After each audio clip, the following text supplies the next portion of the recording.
tous. Écoutez, Monsieur Toby se fait l'honneur de venir de Nantes pour nous présenter effectivement et le thème de accélérer et sécuriser votre transformation industrielle. Alors j'espère que c'est le cas. Donc écoutez, soyez attentifs. Et puis je laisse la parole à Monsieur Toby. Bonjour. Donc voilà, je suis Pascal Toby, je travaille au CETIM de Nantes et je suis venu vous présenter un outil qui s'appelle Catrium. C'est un réseau d'accélération. Alors un réseau d'accélération, c'est quoi? C'est un moyen qui est proposé aux entreprises pour les aider ponctuellement à faire leur mutation numérique, énergétique et écologique. C'est un outil qui a été développé par l'État, qui est subventionné par l'État, la région et le CETIM, et qui propose quelque chose. Alors, vous allez voir la Catrium, un outil sans précédent.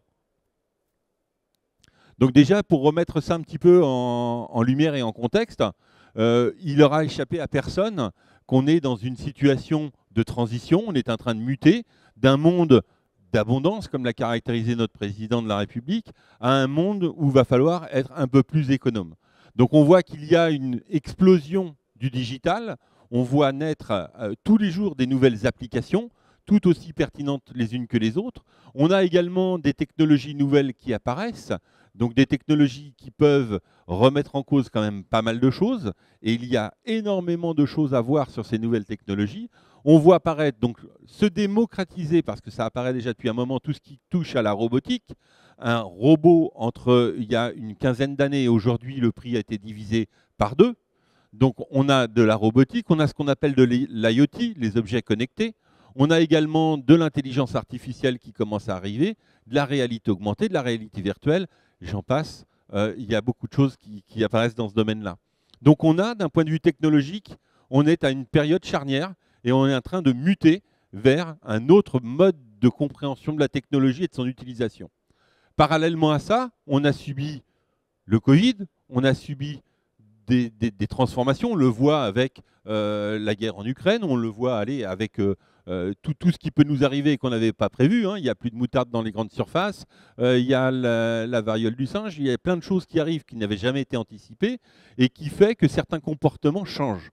Et les jeunes aujourd'hui ont un comportement qui a changé par rapport à il y a encore quelques années. Aujourd'hui, un jeune qui cherche à rentrer dans une entreprise va chercher une quête de sens. Alors il y a des entreprises qui peut-être risquent de souffrir un petit peu plus. Si je travaille dans l'armement, eh bien, vous pouvez avoir quelque chose qui est très intéressant. Les jeunes, ça ne les intéresse plus, ça ne fait pas partie de leurs valeurs. C'est un exemple, je ne dis pas que c'est dans l'absolu. Et ils vont se détourner de ces entreprises-là. Ces entreprises-là ont quand même besoin de recruter du monde. Comment est-ce qu'elles vont faire pour attirer des jeunes talents et les conserver? Il y a la notion de télétravail, il y a la notion de flexibilité du temps de travail, il y a la notion de RSE, il y a plein de choses qui apparaissent, qui sont un comportement différent qui va obliger les entreprises à s'adapter à ce mode de fonctionnement. À côté de ça, on voit aussi, tout ça s'est appuyé sur des faits et des études. Ce n'est pas quelque chose qui sort du chapeau, ce n'est pas une impression, c'est quelque chose qui est étayé, qui est appuyé par des données. Concernant l'évolution des compétences, en 1987, quand vous sortez avec une compétence, cette compétence était approximativement utilisable une trentaine d'années. Il y a des études qui ont été faites avec cette révolution technologique. En 2021, la durée de vie, on va dire, d'une compétence est de 2 ans. Ça veut dire quoi? Ça veut dire que tout au long de sa vie, quand on va travailler et qu'on aura un emploi, l'école, ce n'est pas fini. Il va falloir se former, il va falloir s'adapter, parce que tout ça, ça bouge. Alors, tout ça, c'est mis sur... tout ce que je viens de vous dire, c'est étayé par des données. Ça ne sort pas du chapeau. C'est étayé par des données. Donc, vous avez des données statistiques. Vous avez des données... Alors, le parc machine, par exemple, quand on fait une comparaison de l'évolution du parc machine en Europe, on voit le parc machine en Allemagne à une durée de vie moyenne de 9 ans, quand en France, il est de 17 ans. On peut se poser des questions. On a des machines qui sont plutôt anciennes dans nos PME, PMI. Donc, qu'est-ce que ça veut dire? Est-ce qu'on les rétrofit? Est-ce qu'on les change? Si on les change comment? Et on le change par quoi? Donc, il y a toute cette problématique qui se pose. Il y a aussi des indicateurs qui sont plutôt intéressants. Quand on regarde la qualité des pays les plus innovants. En 2015, la France était classée 21e. En 2021, la France est classée 11e. Donc on est un pays qui a plutôt un potentiel à innover qui est fort. On a des indicateurs qui nous montrent qu'il va falloir changer, qu'il va falloir, pour continuer à exister, il va falloir évoluer. Donc on est plutôt dans une situation charnière où il va falloir mettre des choses en place, mais on a du potentiel. Donc ce n'est pas perdu.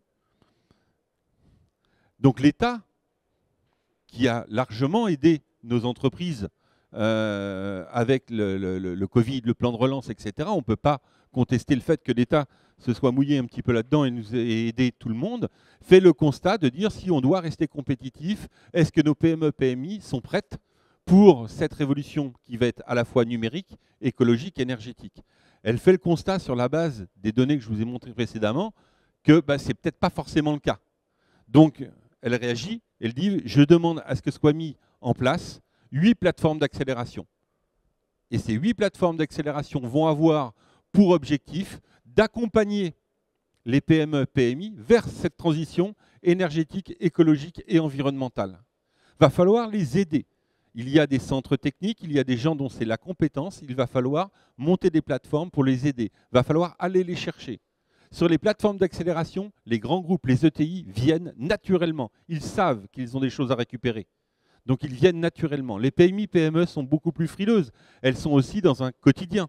Donc elles n'ont pas forcément la disponibilité, les réseaux pour savoir que tout ça existe.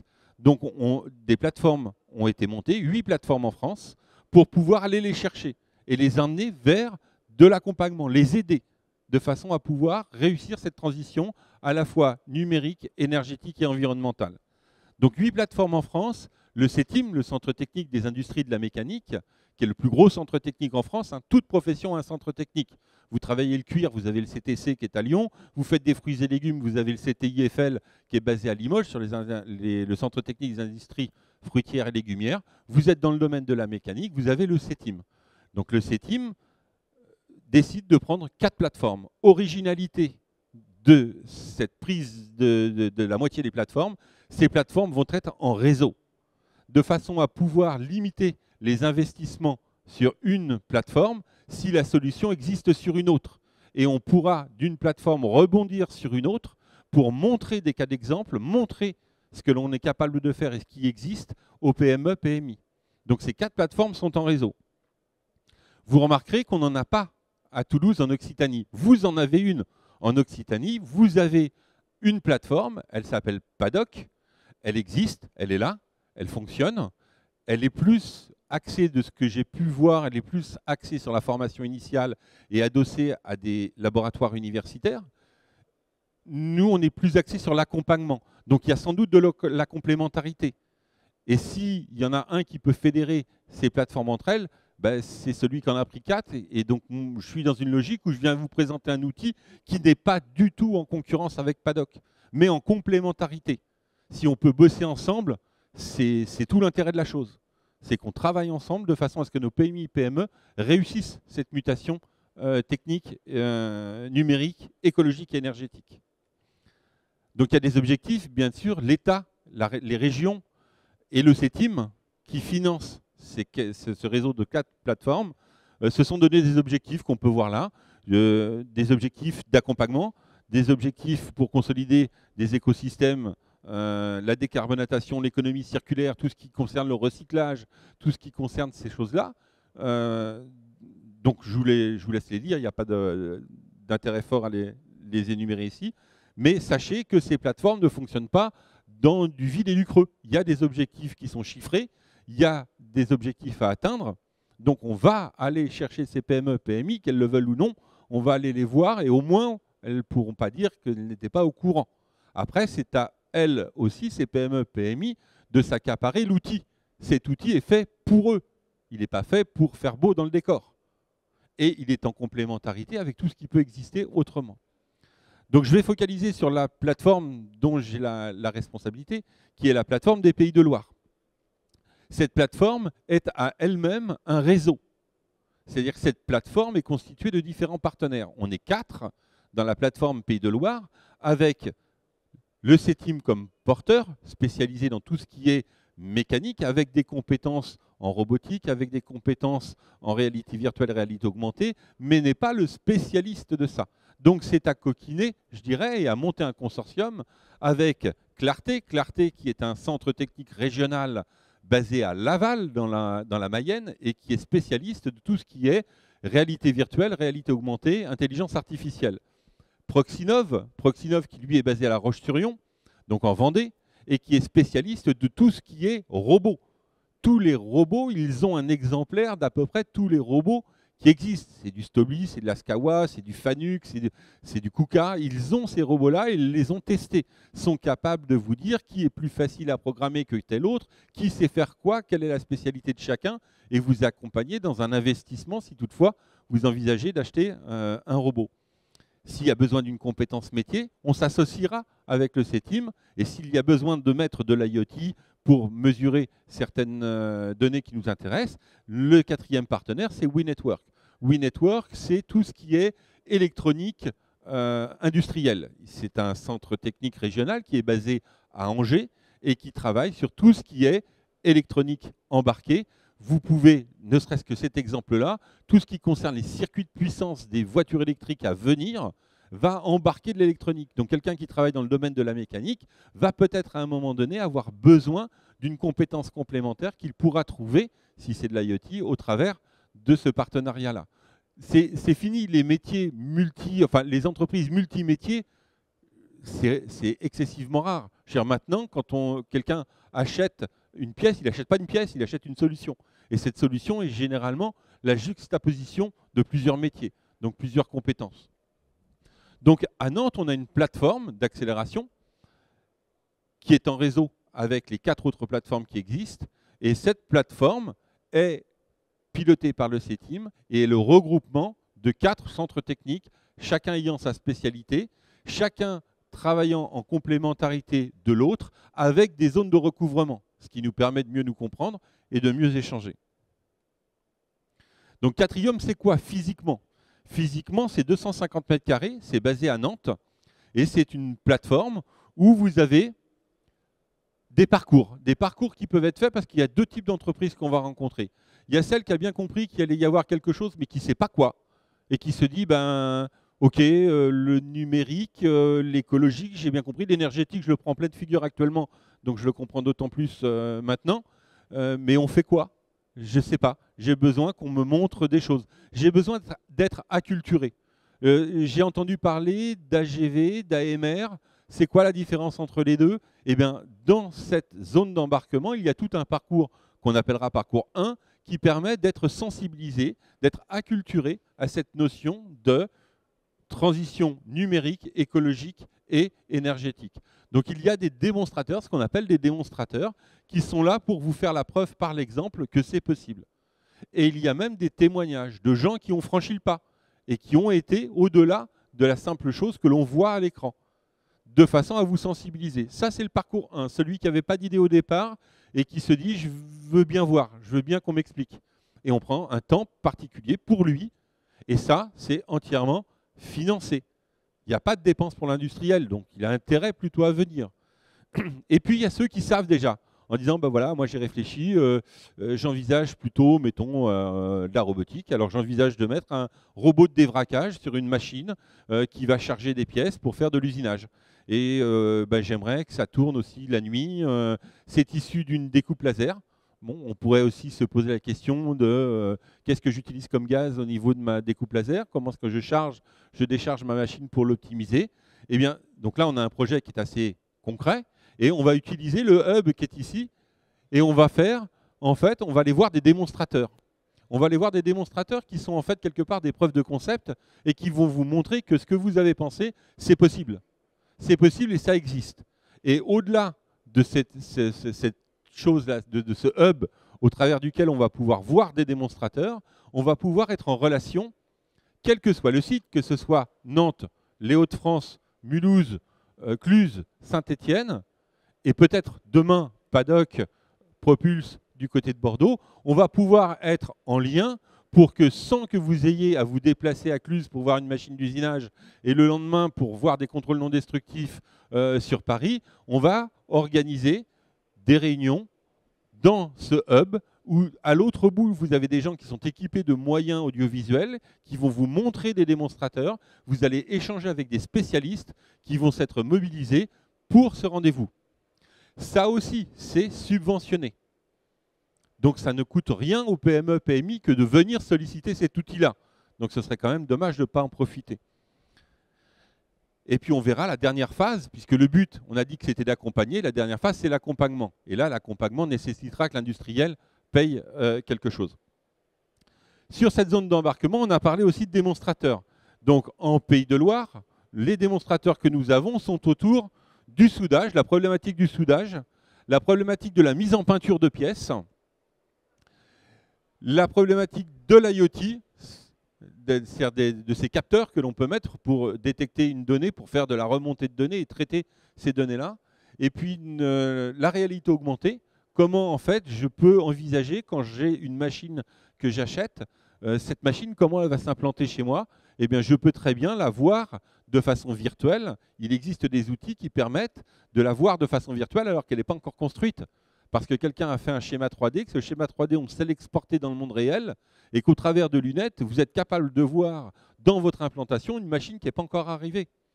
De la même façon, on peut faire une revue de conception de ces machines-là, en disant, j'attends pas que ma machine soit terminée pour y faire des modifications, mais je vais la regarder en réalité virtuelle pour pouvoir la critiquer et éventuellement faire des modifications avant même qu'on ait donné le premier coup de scie ou qu'on ait vissé la première chose. Donc on aura tout ça au niveau de la plateforme de Nantes. On a aussi tout ce qui est gestion des réseaux fluidiques. Quand vous prenez le cas le plus emblématique, c'est l'air comprimé. Dans toute société, vous allez, la nuit, si ça ne travaille pas, vous écoutez, il y a des fuites. Il y a des fuites au niveau des réseaux. Un compresseur, quand il travaille avec un rendement de 70%, est un compresseur qui fonctionne plutôt bien. Donc on se dit, c'est quand même dommage, je perds 30%, est-ce qu'il y a des moyens de le gérer? Comment je peux l'appréhender? Il existe des solutions. Donc ces solutions sont illustrées au travers de démonstrateurs. Et puis on a ce qu'on appelait des quick wins. Alors ceux qui travaillent dans le monde de l'automobile savent ce que c'est. Les quick wins, c'est des petits objets qui permettent de mettre le pied à l'étrier. Alors vous voyez des choses qui sont toutes bêtes sur le petit quick win qu'on aura nous à Nantes, c'est d'avoir pris des objets connectés, c'est-à-dire on a pris un pied à coulisses connecté. Vous arrivez, vous avez un ordre de fabrication à faire, vous avez des mesures de diamètre à faire sur 100 pièces, vous scannez avec le code barre une douchette, vous scannez l'OF, s'ouvre une feuille de contrôle automatiquement que vous avez préparée au préalable, vous commencez à faire vos mesures de diamètre et à chaque fois que vous avez fait une mesure, vous validez sur le bouton, ça vient directement s'incrémenter dans la feuille de contrôle, ça passe à la pièce suivante et vous incrémentez comme ça la totalité des mesures que vous avez fait à faire. Plus de papier, plus de temps de ressaisie, un rapport de contrôle généré directement qui va suivre l'OF, traçabilité, etc. Ça coûte peu. Un outil comme ça coûte entre 2 et 3 000 euros. Ça peut permettre à la fois de gagner du temps, de la traçabilité, ça permet de faire un premier pied dans le domaine du numérique. Donc voilà un petit démonstrateur. Ce démonstrateur est destiné même à être prêté. Si l'industriel dit bah oui mais tiens j'aimerais bien le tester chez moi, eh bien écoutez, vous l'emmenez. On vous le prête, on fait un contrat quand même, il ne faudrait pas qu'il nous l'embarque, mais bon, on va le prêter pour que lui le teste pendant 15 jours. Il va pouvoir le tester chez lui. Et une fois qu'il aura dit, bah, écoutez, moi ça me plaît, mais bon, les mesures de diamètre, c'est trop restreint, je fais de la peinture, je veux mieux mesurer des épaisseurs, est-ce que ça marche aussi? Oui, ça marche aussi. Là, on a un démonstrateur, on est là pour montrer le concept, on n'est pas là pour faire. Après, on va travailler avec lui et l'accompagnement consistera à trouver cette méthode-là, mais appliquée à sa problématique, appliquée à son problème réel. Donc voilà ce qu'on aura sur Nantes. Et le concept aussi intéressant qui utilise le fait qu'on soit en réseau, c'est le concept fenêtre sûre. Le concept fenêtre sûre, c'est-à-dire qu'à Nantes, on a des choses à montrer, donc on peut l'exporter vers les 3 autres plateformes et leur montrer ce qu'on est capable de faire. Alors les 3 autres plateformes du réseau Quatrium, à terme, on pourra aussi, s'ils le souhaitent et si ça les intéresse, exporter avec Paddock en Occitanie. On va exporter nos démonstrateurs. C'est-à-dire qu'on a des moyens audiovisuels, on a des casques, on a des webcams, on a des choses comme ça qui permettent sur un Teams géant d'échanger avec quelqu'un qui est à plusieurs centaines de kilomètres de nous, d'échanger en temps réel et de pouvoir échanger avec des spécialistes du domaine. Chacun y trouve son compte puisqu'en fait ils n'ont pas à se déplacer, ils sont chez eux, ils restent chez eux, on économise les transports, c'est quand même intéressant en termes de réactivité et d'économie trace carbone, puisque c'est d'actualité. Ce qui est vrai dans un sens est vrai dans l'autre, c'est-à-dire que les 3 autres plateformes sont capables d'échanger avec nous sur des démonstrateurs que nous n'avons pas. Donc celui qui a le plus gros boulot, c'est celui qui est capable de dire « je sais que ce que vous me demandez est sur telle plateforme. Et je vais rentrer en contact avec cette plateforme-là, on s'organise un Teams, ils seront à votre disposition, vous aurez les spécialistes de cette technologie-là, et on échangera avec eux. Si ça vous plaît, à ce moment-là, on verra pour l'accompagnement. » Donc voilà ce que c'est que le concept fenêtre sûre. Les profils auxquels on s'adresse. On dit oui, mais alors d'accord, on a dit que c'était aux PME, PMI, mais ça s'adresse à qui? Alors ça s'adresse à toutes les PME, PMI, pas forcément celles de la mécanique. On a également, dans ce que nous a demandé de suivre l'État, l'agroalimentaire. L'agroalimentaire, on n'est pas spécialiste de l'agroalimentaire. Donc on s'est rapproché de nos collègues, par exemple du CTCPA, qui expose à côté, un petit peu plus loin. Vous pouvez voir la plateforme qu'ils ont en Occitanie, le CTCPA, spécialiste de tout ce qui est industrie agroalimentaire, qui peut-être au niveau mécanique aura besoin du CETIM, mais au niveau de la recette et des produits, moi je ne sais pas ce qu'on peut faire et ce qu'on ne peut pas faire. Eux, ils savent. Donc c'est encore cette association-là et cette notion de réseau qui va permettre de déverminer des solutions en ayant un point d'entrée qui serait Catrium. Donc des entreprises mécaniciennes, chimie, agroalimentaire, BTP, etc., des fonctions qui vont du dirigeant au technicien, c'est-à-dire qu'un technicien qui vient sur la plateforme n'a pas forcément envie de voir ou d'avoir des informations identiques à celles qu'attend un dirigeant d'entreprise. Donc on sera adapté, le discours que l'on a par rapport au démonstrateur est adapté aux fonctions de l'entreprise. Pareil pour la typologie d'activité, vous pouvez être sous-traitant, mais vous pouvez aussi être sur des produits propres ou intégrateurs, ce qui n'est pas du tout le même discours. Et puis au niveau maturité, vous pouvez être primo-accédant. C'est la première fois que vous allez rentrer un robot dans l'entreprise où vous avez l'habitude et vous voulez aller beaucoup plus loin que la simple fonction du robot, mais vous voulez embarquer en même temps, par exemple, du contrôle pour pouvoir en temps réel contrôler. Donc ça, c'est un discours et un profil que l'on a prévu d'accueillir au sein de Catrium. Donc on a des discours à multi-étages, si vous voulez. En fonction de ce que veut voir la personne, on est capable de s'adapter. Et le spécialiste également, c'est entraîné pour ne pas avoir un discours d'ingénieur qui saoule quelqu'un qui n'a pas envie d'entendre des chiffres après la virgule, mais qui a besoin peut-être de notions plus globales, plus générales. Donc le discours est adapté. Il a fallu qu'on fasse un effort là-dessus. Alors le processus, comment ça marche? On avait dit le plus difficile, c'est d'aller chercher nos industriels. Donc il y a ce qu'on appelle un lot 1, sans dépense pour l'industriel, qui consiste à leur envoyer des spécialistes de la mutation, de cette transition numérique, énergétique, écologique, rencontrer les PME, de façon à leur faire peut-être le discours que je vous fais aujourd'hui, et les inciter à dire, ben, ok, je vais venir vous voir parce que j'ai peut-être quelque chose à en retirer. Donc ça, c'est le premier lot. Le deuxième lot, c'est de dire, une fois que vous êtes chez nous, il y a les 2 parcours qu'on a décrits précédemment. Vous avez un besoin spécifique ou pas?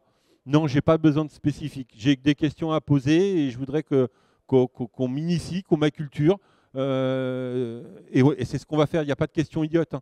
C'est le moment d'en profiter. Là, on est entre nous, on peut se poser des questions. Ah, je ne sais pas ce que c'est qu'IoT, je ne sais pas en quoi ça peut être utile. Pourquoi je fais de la remontée de données? Je veux faire de la remontée de données, j'ai demandé une machine avec de la remontée de données, mais je remonte quoi comme données et pour en faire quoi? Monter des données, c'est facile. C'est qu'est-ce qu'on en fait derrière? Et pourquoi est-ce qu'on a demandé à ce que cette donnée soit stockée?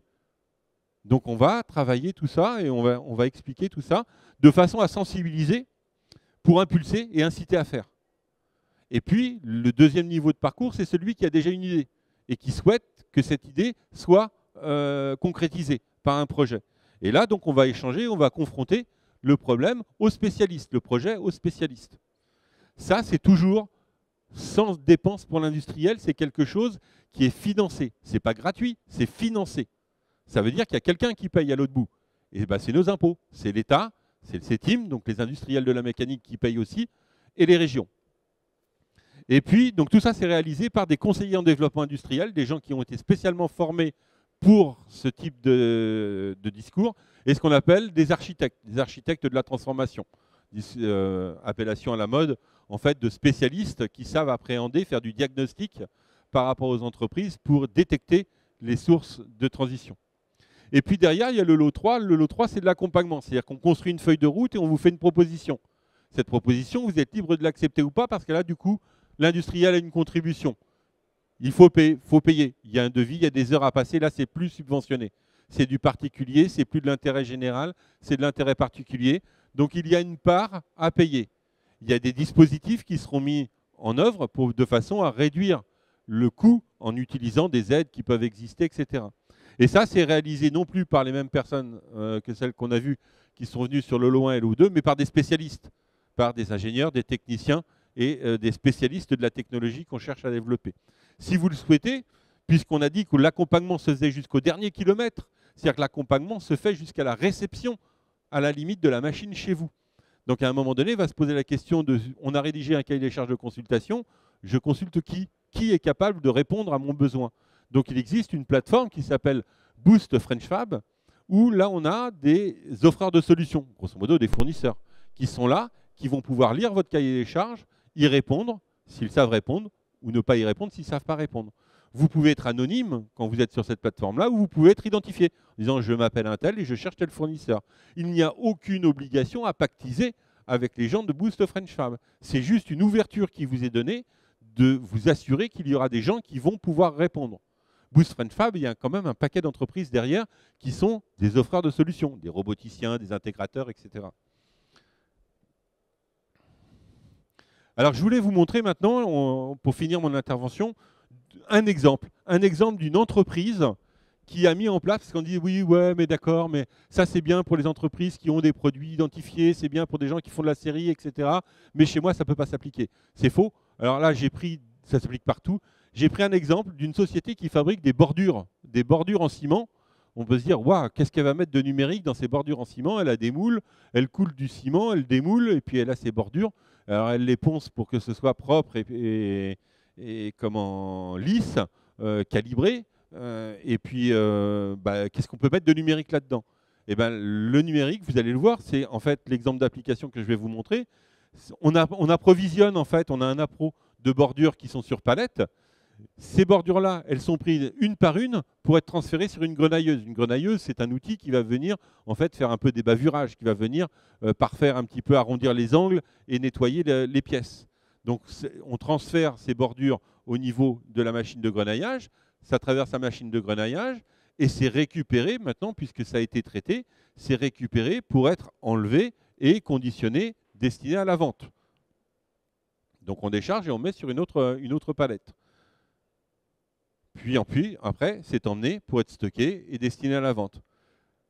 Il y a quand même, peut y avoir des non-conformes. Donc la solution robotisée qui a été mise en place gère aussi la notion de non-conforme, les bordures qui sont cassées, celles qui ne sont pas à la bonne distance. Les palettes, au fur et à mesure que je vais vider mes palettes pour les emmener, mes bordures, pardon, pour les emmener, je vais vider ma palette. Il va falloir que j'évacue mes palettes vides. Et puis il va falloir que j'approvisionne en palettes pour recevoir les palettes traitées. Donc ce que fait également cette solution robotisée. Donc voilà, ce sont ces 8 fonctions qui ont été automatisées au sein d'une entreprise, une PME, où il n'était pas forcément évident de trouver cette solution-là. Je vous montre, voilà le film. Donc voilà, vous avez le chargement où la personne amène des bordures brutes. Vous avez derrière donc un robot qui a été mis en place. Ce robot va venir contrôler les non-conformes et identifier où sont les bordures de façon à pouvoir les transférer sur la machine de grenaillage. Une fois qu'elles sont traitées par la machine de grenaillage, elles ressortent et vont être mises sur la gauche, sur la palette, des bordures traitées. Il se trouve qu'on met 3 rangées de bordures et qu'on met des intercalaires entre les 3 rangées. Donc le robot vient déposer les intercalaires automatiquement. On voit en bas à droite, là, hop, on a vu une bordure qui arrivait de traitement. Évacuation des non-conformes. On a également l'appro. On voit que le poste sur lequel je dois déposer à droite les bordures traitées, il n'y a plus de palette. Donc il vient chercher une palette tout seul, de façon à pouvoir prendre ensuite la bordure qui a été traitée et venir la déposer sur la palette.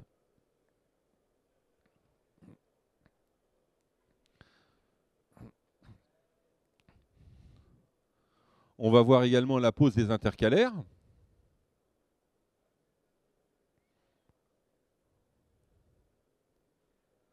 Bon, l'évacuation des palettes vides.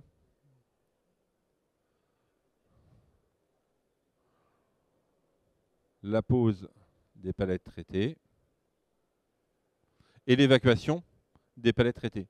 Donc voilà une solution qui permet de rentrer du numérique, d'être compétitif par rapport à cette transition numérique. La société, alors là c'est le deuxième exemple, la société qui a conçu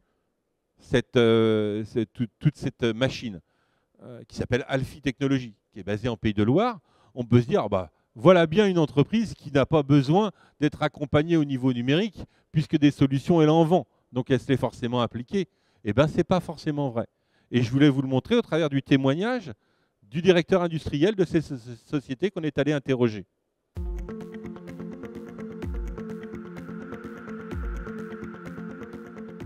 Moi, je suis arrivé il y a quelques années dans le groupe Alfi et j'ai pris la direction des opérations du groupe. J'ai découvert des produits très connectés, très industrie 4.0, qui communiquent entre elles, des machines qui remontent beaucoup de données, de l'intelligence artificielle. Et puis un outil de production assez vieillissant, qui avait plutôt une quarantaine d'années et qui n'avait pas été modernisé ni automatisé. J'ai eu beaucoup de mal à recruter du monde dans ce contexte d'outils vieillissants, de machines conventionnelles. Et puis est arrivée l'opportunité du plan France Relance avec un accompagnement sans précédent qui nous a permis d'imaginer renouveler notre parc. Et là, comment choisir les bonnes machines, comment se projeter avec une fabrication de produits très spéciaux. Et l'accompagnement du CETIM en fait, nous a aidé à structurer notre besoin. Ça a été très complémentaire parce qu'on avait déjà un peu une idée avec France Relance où on voulait aller. Le CETIM nous a confortés en fait. Là aussi avec du temps qu'on n'aurait pas pu dégager chez nous, pris dans notre quotidien, avec des gens qui ont vraiment travaillé sur notre typologie de pièces, nos flux de pièces, qui ont remonté des gammes, qui ont calculé des temps de cycle avec différents types de machines et qui nous ont vraiment optimisé l'outil de production. Ça nous permet de réinternaliser une bonne partie de nos composants qui étaient partis dans la sous-traitance. Donc on maîtrise mieux nos délais, mieux nos coûts et surtout on a pu aussi investir dans des gens qui ont des compétences dans ces machines plus modernes. Notamment des centres d'usinage multi-axes, un cobot de soudage. Donc ça m'a vraiment permis de conforter ces choix avant des investissements quand même de plusieurs centaines de milliers d'euros. Et on est dans le retour sur investissement qui avait été imaginé. Enfin, pour nous, c'est vraiment très très bénéfique d'aller vers ce type d'accompagnement. Donc vous voyez, ça pour témoigner et vous montrer qu'en fait, ça n'est pas réservé qu'aux autres et c'est possible de se faire accompagner. Là, on a un exemple d'accompagnement que l'on a pu faire et de l'usage qui peut être fait de Catrium au niveau des PME, PMI. Donc voilà ce que je voulais vous présenter. Si vous avez des questions, je suis à votre disposition.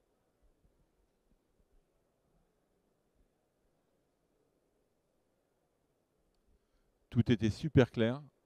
Donc, écoutez, je vous remercie.